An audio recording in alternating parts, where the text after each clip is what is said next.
Estamos no nosso segundo encontro da jornada de mães típicas e atípicas e o tema de hoje é deficiência não é algo que se supera. E para conversar sobre esse tema, nós temos a Isa Andrade e também a grande ativista Mônica Pitanga, que devem estar entrando e eu já vou convidá-las, porque as nossas lives são bem curtinhas, de 30 minutos. Tempo é algo precioso hoje em dia. Então, vamos usar muito bem esse nosso tempo. Ei, Isa, boa tarde. Tudo bom? Tá sendo tão bom te ver todos os dias. Eu que digo isso. Mônica Pitanga, ai, que delícia, vontade de dar um abraço em você. Boa tarde. Que bom a gente estar falando nesse tema, que bom que estamos nós três aqui, totalmente focadas para ajudar as pessoas a entenderem que deficiência não é algo que se supera. Mas antes da gente entrar no nosso tema, a Isa e eu, a gente combinou que a gente precisa saber a história da Mônica. Então, conta a sua história, por favor. Uau, não vai dar tempo de falar em 30 minutos, mas vou resumir bastante. Entender, né, Mônica? Então, eu já sou mãe há quase 19 anos, né? Minha filha vai fazer 19 agora em outubro. Fui mãe com 24. Eu sou educadora parental, mas antes eu vou fazer minha audiodescrição, como a Isa fez ontem, porque isso é um hábito que a gente precisa ter, porque podem ter pessoas deficientes visuais que estão nos vendo. Então, eu sou uma mulher branca, 42 anos, cabelos castanhos, olhos castanhos. Estou aqui com uma blusa azul com 2 passarinhos bordados e atrás de mim tem uma estante de madeira com alguns livros e enfeites. Eu sou educadora parental, fiz curso com a Fernanda, né, de disciplina positiva para crianças com deficiência. Sou mãe atípica porque a minha filha mais velha, Luísa, tem uma doença genética rara. Ela nasceu prematura, ficou bastante tempo na UTI, nós duas quase morremos no parto. E ela teve uma paralisia cerebral e aos 11 anos também foi diagnosticada com essa doença rara. E aí depois eu tive um aborto de gêmeos, tive o Thor e a Laila, então eu sou mãe de 5, sendo que tem 3 aqui comigo, né?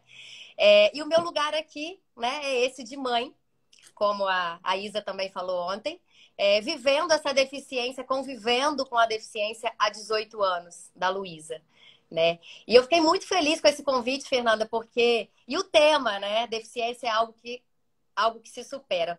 Eu fui dar uma pesquisada ontem no Google sobre isso, escrevi deficiência, superação, e eu fiquei impressionada com a quantidade de reportagem, de artigo, de programas mostrando a deficiência como algo que supera, o contrário do que a gente vai falar aqui hoje, né?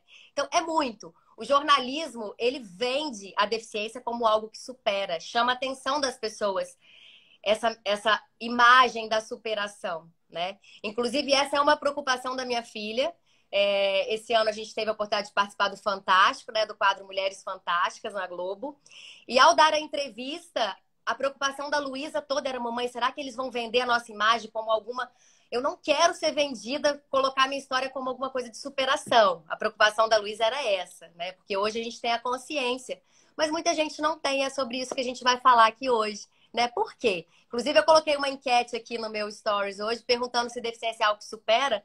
Ficou 50% falaram que sim, 50% falaram que não. Como que isso é contraditório, né? Como que é importante a gente trazer isso aqui hoje.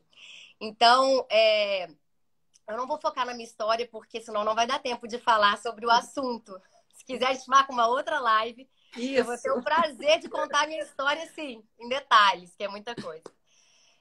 Eu procurei no dicionário, né? O que é a palavra superar? Porque eu adoro pesquisar no dicionário. Superar é ultrapassar, é exceder, é vencer, é derrotar, dominar, passar por cima.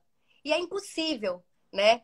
Dominar, vencer a deficiência da minha filha. Existem alguns tipos de deficiência que são provisórias. Às vezes a pessoa sofre um acidente, está na cadeira de roda, recuperando de uma cirurgia, e ela vai superar aquela deficiência, porque é algo provisório. Mas no caso da minha filha, que é uma doença degenerativa e que não tem cura para a medicina, ela jamais vai superar a deficiência.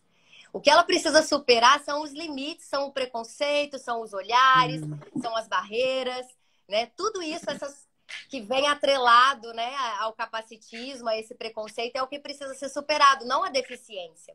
Então, a deficiência, a gente aprende a conviver com ela, a gente aceita, a gente se adapta, né? No curso lá com a Fernanda e com o Steven Foster, a gente falou muito sobre essas acomodações, adaptações que precisam ser feitas num lar, numa escola, num ambiente onde as pessoas com deficiências estão, né? A gente focar nas soluções da disciplina positiva para adaptar, para que essas pessoas sejam mais independentes e autônomas possível, né? Dentro das suas limitações. Então, existem muitas dificuldades que a pessoa com deficiência tem que superar. Uma delas, por exemplo, é a dificuldade financeira, né? A gente mora num país onde a gente não tem acesso às terapias, né? É muito difícil. A minha filha, por exemplo, agora precisou usar um aparelho para dormir, um BiPAP, para ela dormir, é uma máscara de oxigênio que ela precisa dormir para melhorar a oxigenação. E esse aparelho custa R$ 8.000. Custou R$ 8.000, né? Então, pensa, quantas famílias têm acesso, têm condição de comprar um aparelho desse? Pouquíssimas. E aí vai esperar pelo SUS. O plano de saúde eu tentei, não liberou. Então, tem essa guerra com o plano de saúde, o SUS que demora, né? O tratamento que não consegue. Isso são coisas que a gente precisa superar, não a deficiência, né? O abandono das mães atípicas, que ficam abandonadas pelos maridos, a maioria, né? Então, 78% das mães de crianças com doenças raras são abandonadas pelos parceiros, pelos maridos, quando descobrem que a criança tem alguma doença rara. Quanto? Então, 88? 78%. O Instituto Uau! Varese fez essa pesquisa em 2012, só de doenças raras. 78%. Mãe solo, que tem que lidar com tratamento, com financeiro, com emocional, com todos os cuidados com essa criança que exige tanto, né? Isso é alarmante, é triste e é preocupante, né? Então, a gente foi ensinado. O capacitismo, ele é estrutural, ele é histórico, assim como o racismo, como o machismo, como o patriarcado, né? Isso foi passando de geração em geração. Se a gente for estudar a história da pessoa com deficiência, isso não é ensinado nas escolas, a gente vê que é recheada de violência, né? De preconceito. Então, na Grécia Antiga, as crianças que nasciam eram examinadas e se detectasse alguma deficiência física, elas eram jogadas no precipício pela própria família, eliminadas, né? Depois, essas crianças que nasciam com algum tipo de deficiência eram colocadas em instituições especializadas, segregadas, escondidas pela própria família, né? Ou vistas como um castigo, né? A mãe tem alguma culpa, então o filho nasceu com deficiência para ela pagar algum castigo, né? Isso tudo são crenças muito pesadas que influenciam ainda nos dias de hoje, né? Isso reflete ainda hoje. Como a escravidão já foi abolida há muito tempo, né? E as pessoas negras sofrem até hoje com racismo, o capacitismo também está aí, ó, há muito tempo e a gente tem que lutar todos os dias para vencer, para superar esse preconceito, não a deficiência. E você é uma grande ativista, né? Você Me tem torno... até um É, canal que explica um pouquinho mais, conta pra gente aí a sua iniciativa pra gente te apoiar. Então, eu fundei uma ONG aqui em Cachoeiro, no Espírito Santo, onde eu moro, interior do Espírito Santo. Quando a Luísa fez 15 anos, ela começou a querer sair sozinha.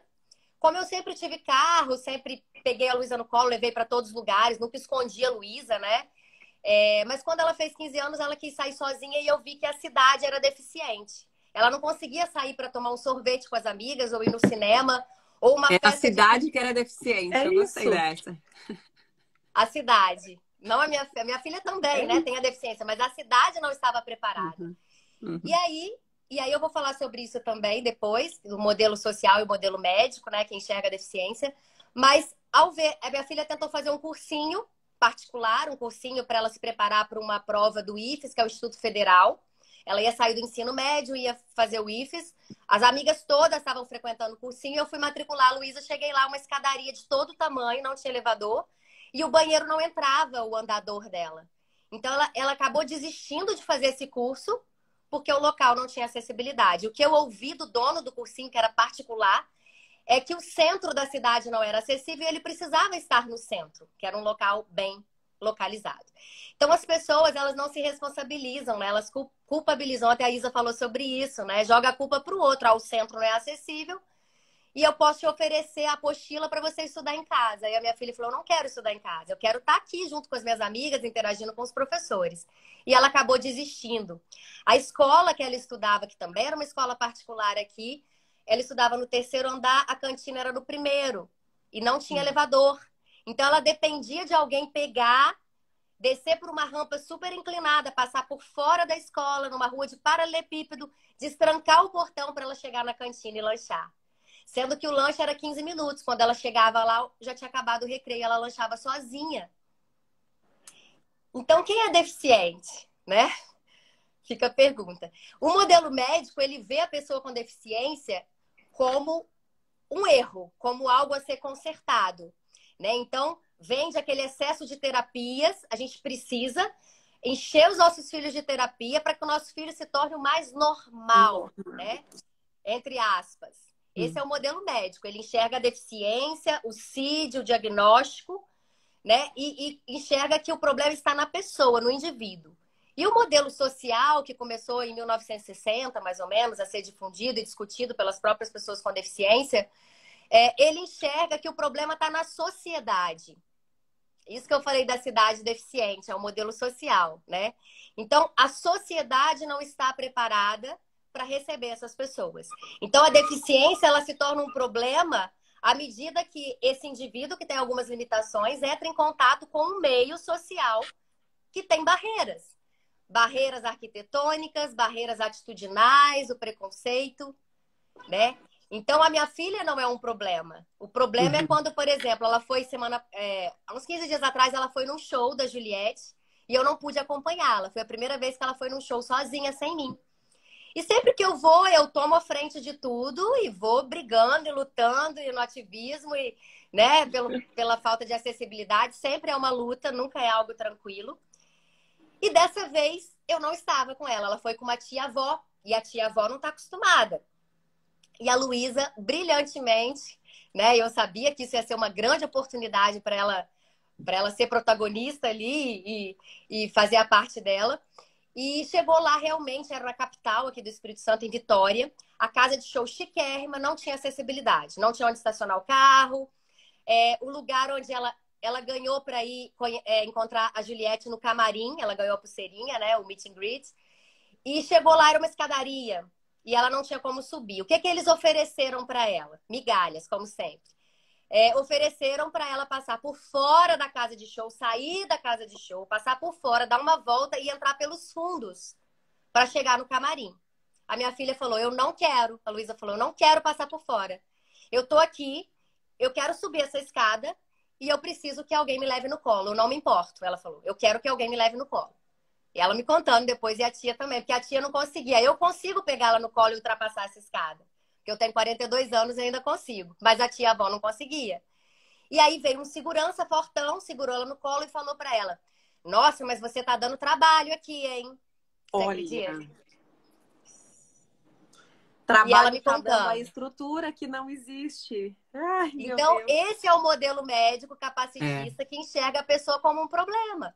Não é a casa de show que não tem acessibilidade, é a minha filha que é o problema. Entende? Então, isso é cultural, né? A gente precisa estar ali lutando no ativismo para poder quebrar essas barreiras, levando informação, né? Porque quando a Luísa nasceu há 19 anos atrás, eu era capacitista e não sabia. Eu nunca tinha ouvido falar essa palavra capacitismo, eu nunca tinha convivido com alguém com deficiência, eu não tinha amigos, eu não tinha ninguém na família, né? E aos 24 anos eu recebo uma filha com uma deficiência e eu tenho que cuidar e lidar de um corpo diferente do meu. E aí, né, a gente vai buscar informação e vai aprender, como a Isa também, né? E naquela época eu queria consertar, porque o que me foi vendido foi que eu precisava entupir minha filha de terapias. Na época, o diagnóstico dela é de paralisia cerebral. E a paralisia cerebral, você... É igual do João. Estimulando mais... e aí a agenda dela era extensa. Ela criança, não tinha tempo para brincar para ser criança, porque eu parei de trabalhar, larguei minha vida, abandonei tudo para ser a mãe da Luísa, que leva e busca nas terapias, que estimula, que todas as brincadeiras são pensando em melhorar, em estimular, em normalizar, em tornar menos deficiente possível. Essa era a Mônica de 19 anos atrás. Hoje, a Mônica, ativista, educadora parental, que orienta as famílias, que dá palestra, é a Mônica que fala, peraí, não é muito por aí, né? Tem que ter um equilíbrio. Existe um caminho do meio. A gente oferecer as terapias que a gente pode oferecer, que estão dentro da nossa questão financeira, do nosso tempo, mas também existe uma pessoa ali que se cansa, uma criança que tem necessidades que precisam ser ouvidas e atendidas. Então, quando chegou a pandemia, que parou tudo, a Luísa ficou vários meses sem fisioterapia nenhuma, a gente esperando a pandemia passar, achando que era 40 dias, um mês, 2 meses, nunca que passava. E a Luísa, eu falei, Lu, você precisa fazer exercício em casa, filha. Em casa ela não faz, né? Quando vai na fisioterapeuta, ela faz. Mas em casa é adolescente, né? Eles têm adolescente aí, você sabe. E aí os dias iam passando e ela não fazia nada da terapia ocupacional. E eu preocupada, porque a doença dela é degenerativa. Então, se ela não fizer, vai piorar. E o que ela piorar, ela não volta, não recupera. E aí um dia eu cheguei para ela e falei, Luísa, minha filha, você precisa fazer exercício. Eu faço exercício todos os dias, né? Então vamos levantar da cama aí. Ela só sentada, só deitada. E ela piorou a respiração, piorou o andar, o equilíbrio. Eu falei, já pensou você ficar numa cama dependendo das pessoas para tudo? Ela olhou para mim e falou assim, mãe, se isso acontecer, eu não me importo. Ela falou, desse jeito. Eu não me importo. Eu não ligo de precisar da ajuda dos outros. Eu sou diferente de você. Aquilo, falei, caramba, é isso. O que pra mim é muito ruim, porque eu sou muito ativa, eu faço muitas coisas ao mesmo tempo, eu não gosto de depender de ninguém, pra ela não é um problema depender dos outros. Ela já nasceu dependendo dos outros. Depender um pouco mais, não vai mudar, né? Então, isso porque a minha filha fala. Tem pessoas com deficiência que não conseguem falar o que estão sentindo. Né? E é muito violento você impor, né, uma agenda extensa sem escutar. É isso que a pessoa quer? Ou ela não se importa? Ela não se importa de ficar na cadeira de roda dependendo dos outros, sabe? Por mais uau que seja, é a verdade dela, né? É o que ela pensa. E usar o nosso parâmetro, né, Mônica, típico, sem deficiência, para dizer para o outro que o outro precisa fazer, é muito violento. Sim. É muito violento, né? Porque a partir da minha visão de mundo, do que é bom para mim, do que eu preciso fazer, eu digo pro outro que ele tem que fazer também. E não é por aí. Sim. Não é por aí. Então, é muito violento isso de essa ideia de que existe um padrão, existe Sim. algo normal. Até para quem não tem deficiência, né, gente? Os adolescentes, a Fernanda tá aí muito com adolescentes. Essa coisa do filtro do Instagram, das fotos editadas e perfeitas, o que isso causa, né, nos adolescentes, nas pessoas, em busca daquele padrão do cabelo, da pele, do nariz empinado, não pode ter ruga, né, porque tem botox, e da cinturinha fina, que tem gente que quebra, arranca uma costela para ter cintura fina, tipo, né? Então, assim, tudo para atingir aquele padrão que é considerado bonito, que é considerado aceitável, normal. Então, assim, a minha filha, ela passou a aceitar a deficiência dela quando ela começou, ela fala isso, quando ela começou a seguir mulheres gordas na internet. Um grupo de mulheres gordas expondo o seu corpo de biquíni, cheio de celulite, cheio de dobrinhas. Ela falou, caramba, se essas mulheres estão expondo esse corpo diferente, fora do padrão, eu também posso expor o meu. Então, a Luísa, até os 15 anos, ela só postava foto do rosto. Porque o rosto dela não aparenta deficiência, né? Ela tem um rosto bonito, ela tem os olhos claros, ela tem um cabelo liso. A deficiência dela é visível a partir do momento que você olha do pescoço para baixo, que ela tem uma coluna torta, com uma cifose, com uma escoliose, que é estranha para os outros. Ela é bem baixinha, ela tem 1,30 m, ela não cresceu por causa da doença. Ela anda diferente com o andador, ela tem uma perna mais fina do que o normal, ela não tem musculatura na perna como a gente tem. Entende? Então, assim, só que isso é algo que torna a minha filha única. Ninguém é igual a Luísa, assim como ninguém é igual a Fernanda, ninguém é igual a Mônica, ninguém é igual a Isa, né? E o fato dela ter essas características diferentes não a torna melhor nem pior. Nem pior. E nem a torna especial. Eu gosto muito também de trazer esse termo, porque as pessoas costumam dizer, você é uma mãezinha especial, o seu filho é especial. Somos todos especiais. Né? Todos somos especiais. O termo especial é também muito capacitista. Muito, muito mesmo. Tanto é que agora se chamam crianças com deficiência, porque os deficientes acabaram escolhendo esse termo para serem considerados, né? Exatamente. Agora, na sua opinião, eu queria saber assim, você acha que existe mais capacitismo no presencial, na internet também, nas redes sociais? Você vê igual? Como funcionou? Você acha que a rede social é um veículo para a gente poder quebrar isso mais do que até no presencial? Eu tô falando isso porque eu vi um vídeo seu, Mônica, atravessando a sua filha na rua, que não tinha a menor rampa, né, na calçada. Você teve que fazer uma mega manobra, passar pela faixa de pedestre, um monte de buraco na rua. E eu imagino que as pessoas olham isso, né, e devem ficar, né, deve É parar daí que um vem a minuto. ideia da superação. A gente Sim. tendo que superar as barreiras físicas que o próprio Estado impõe. A ideia de superação também vem desse lugar. Uhum. Sim. Do esforço Mas vai lá, extraordinário, né, que as Então, é isso que eu ia falar. fazem. Algo trivial que é você acordar, entrar num carro e tirar um documento de identidade, que eu fui com a minha filha, por exemplo. O local que tira identidade, documento de identidade, que é básico de todo ser humano, não tem acessibilidade nenhuma aqui na minha cidade. Eu me surpreendi em 2022. Então, o fato de descer do carro, ter que estacionar em cima da calçada, errado. Eu vou ter que estacionar em cima da calçada para minha filha descer, porque não existe uma vaga. É no meio de uma avenida, um local, no meio do morro, com degrau na porta, não tem corrimão, não tem elevador. Então, o que seria algo que a minha filha faria? A minha filha já tem 18 anos, já trabalha, já ganha o dinheiro dela, já dá palestra, tem um CNPJ no nome dela, que a gente abriu uma empresa no nome dela. Então, a Luísa já tá aí, né, voando. E essas coisas triviais de ir na rua, num banco, tirar um documento, torna algo extraordinário das pessoas olharem, filmarem, porque o local é deficiente, não está preparado, volto a dizer, né? Uhum. Se tivesse rampa, se tivesse a vaga para estacionar, a minha filha ia sozinha tirar o documento dela, ir no banco, acessar os lugares, os serviços, E sem seria problema. algo normal, né? Dentro da norma esperada da sociedade inclusiva. Sim, Uhum. sim. Então, acaba que esses vídeos que tem motivacionais, com frases, se ela consegue, você também consegue, né? Uma pessoa com deficiência. Então, é muito comum a gente ver essas frases. Nossa, eu achava que a minha vida era ruim. Depois que eu via de vocês, nossa, a minha vida é maravilhosa. Quando eu tô triste, eu olho o seu Instagram e fico feliz e agradeço pela minha vida. Isso a gente escuta, né, Isa? Muito, muito. A Mônica, gente escuta. você trouxe um exemplo mencionou, né, sobre a questão do jornalismo. O jornalismo uma vez fez uma reportagem dizendo: e aí teve um assalto, aconteceu isso, isso e aquilo, e pasmem, o assaltante era cadeirante. Ou seja, o cadeirante, uma pessoa que usa cadeira de rodas não pode, entende? Não pode ser um assaltante, não pode ser uma pessoa que faz outras escolhas na vida. Então, a gente precisa realmente...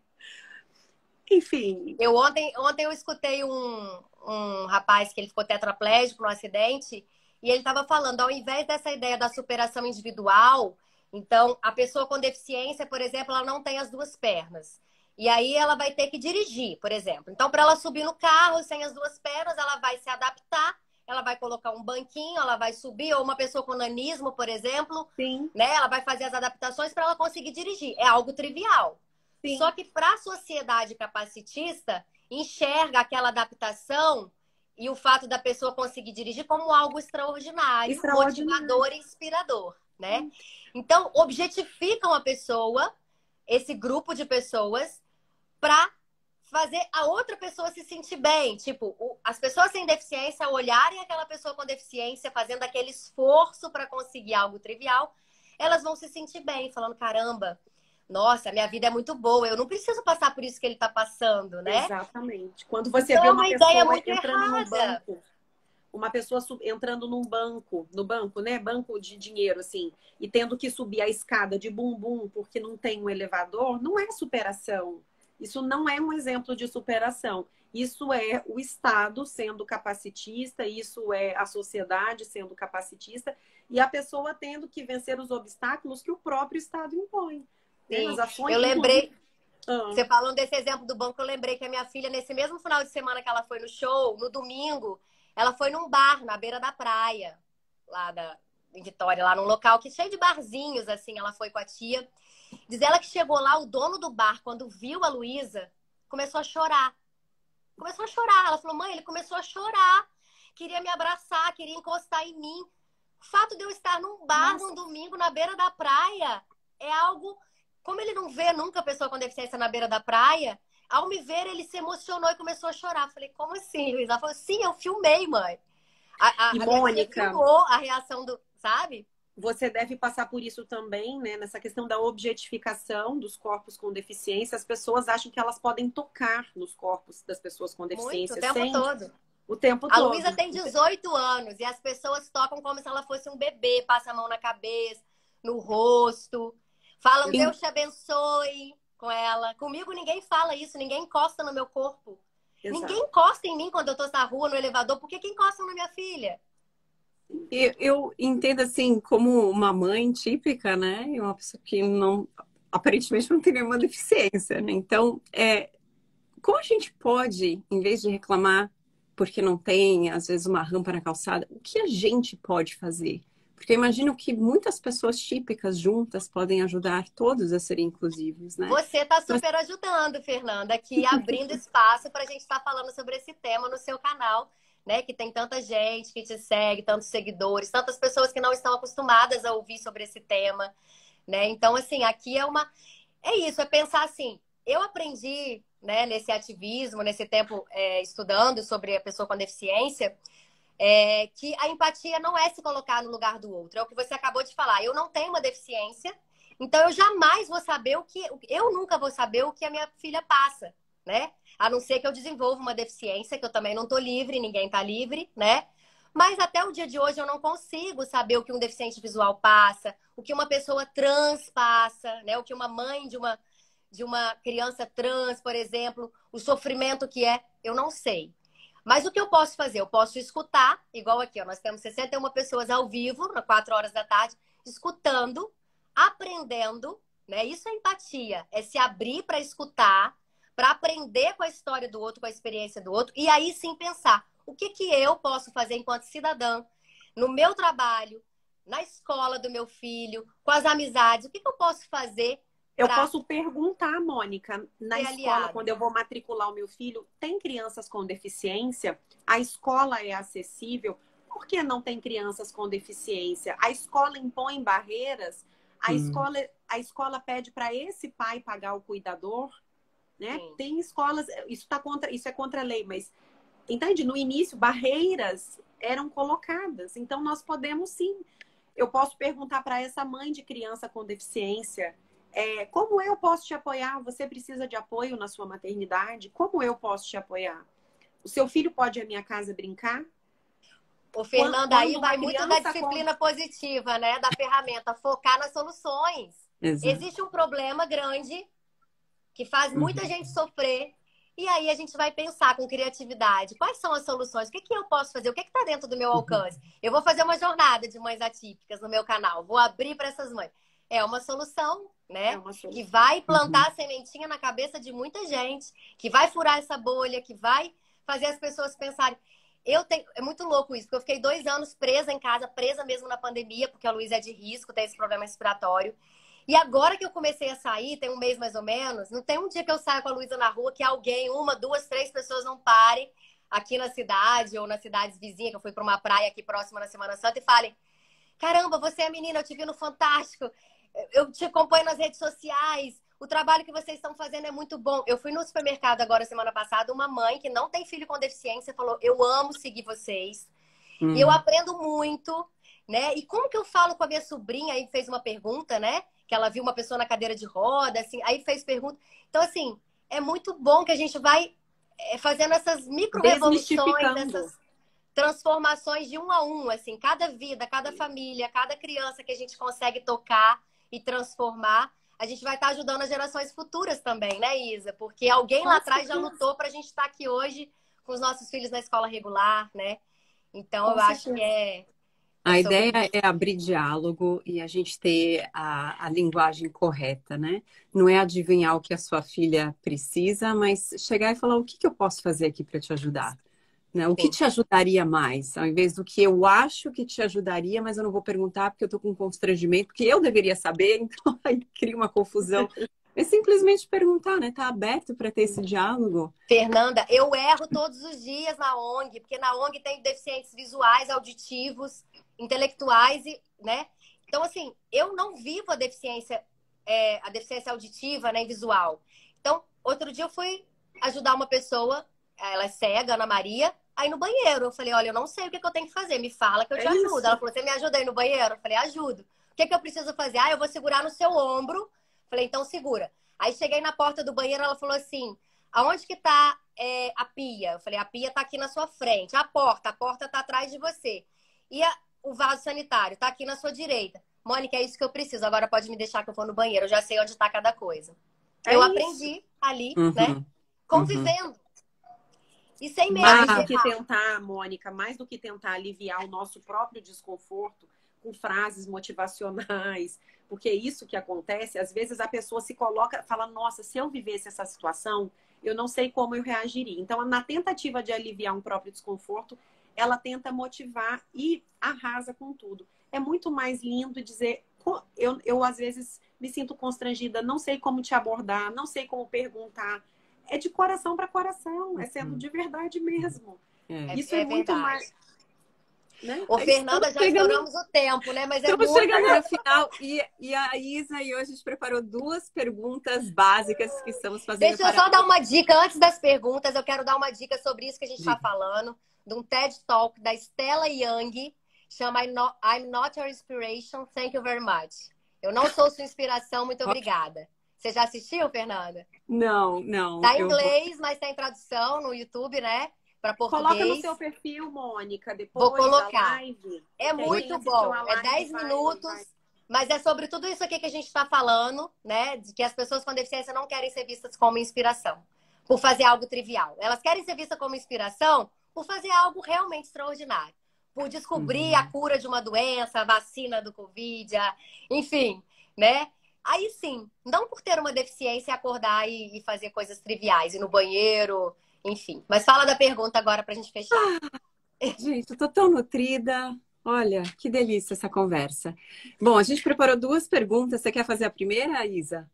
Eu tô sem, pode perguntar. Qual foi a maior lição, né, que você aprendeu? Qual foi o maior aprendizado com a sua maternidade atípica? Então, eu já falei sobre isso, mas são várias lições, mas essa que eu era capacitista e não sabia, com a minha própria filha. Né? Foi buscando informação, foi escutando outras pessoas com deficiência que eu me percebi capacitista, né? E pude melhorar, me responsabilizar e buscando informação. Então, assim, a informação e o afeto são ferramentas muito importantes e poderosas, né? Você tá aberto para aprender com o outro, né? Escutar, a escuta ativa, né? Observar as pessoas com deficiência, perguntar. É isso que vai transformar. É a convivência, é a informação, né? E não você ficar com medo e se afastar. É se aproximar das pessoas e aprender com elas. Excelente. E o que você espera para o futuro da nossa sociedade? Nossa! Então, que a sociedade não veja a deficiência como algo extraordinário, mas sim como algo natural, como uma característica humana, né? Como mais uma das características humanas. Eu quero que a minha filha não seja parabenizada por existir, por simplesmente existir, né? Mas sim pelo que ela realmente conquistou com o trabalho, com o estudo dela, que ela tem estudado e se dedicado bastante, né? Que a gente não receba medalhas. Eu fui convidada para amanhã ir num evento aqui, ai meu Deus, não sei nem como é que vai ser aqui na minha cidade, onde o título é me colocando como uma heroína. Eu falei, olha, eu até vou, mas eu vou falar o contrário do que vocês estão querendo. Eu falei com a mulher, eu falei, muda esse título. Ah, não dá para mudar, porque... Eu falei, eu não sou heroína, eu sou humana. Não, mas você fez um MOVA, se você criou a ONG, você foi pra televisão, você é ativista. Eu falei, eu não quero ser ativista. Eu não quero ter que criar uma ONG. O que eu queria era apenas ser mãe. O que eu quero é que a minha filha seja respeitada. É que a minha filha não tenha essas barreiras arquitetônicas, não receba olhar de preconceito. Porque se a minha filha fosse respeitada por ser quem ela é, eu não precisava lutar Porque não é bom, gente. Não é bom você se expor para televisão e escrever e, né, receber os... Enfim, eu queria apenas ser mãe e viver minha vida como qualquer outra mãe, né? Então, é isso que eu gostaria, que ao invés de receber essa medalha e essa capa de heroína, que a sociedade se preocupasse em eliminar essas barreiras, para que a minha filha pudesse ser independente, ir para o show e tirar o documento de identidade sem ter que depender de mim. Exatamente. Mônica, muito obrigada pela sua humildade, pelo seu entusiasmo, por usar a sua voz, o seu corpo, por ser uma mãe, né, da Luísa e de outras crianças, né? A Luísa tem irmãos? O Thor e Laila. Thor, Né? 12 anos, e Laila, 9. É uma mãe. Então, obrigada por você dedicar meia hora do seu dia para trazer conhecimento que possa iluminar a nossa mente, os nossos caminhos e a gente continue sendo cada vez mais inclusivo e deixe o seu trabalho menos necessário. Eu que agradeço pela oportunidade. E, pessoal, não tenham medo. Não tenham medo de errar. Errar faz parte. Outra ferramenta da disciplina positiva, né? A gente precisa errar para aprender, né? Uhum. E eu erro todos os dias, como mãe da Luísa. Imagina quem não convive com a deficiência. Então, se abra para o novo, né? Vai com o coração aberto, com afeto, com empatia, que as coisas acontecem e as vidas são transformadas a partir daí, desse ponto. Tá bom? Obrigada, Mônica, Isa. Obrigada. E eu vou estar acompanhando todos os dias aí, nessa jornada. Um beijo no coração. Beijo. Obrigada, Fernanda. Até amanhã. Obrigada. Tchau. Tchau.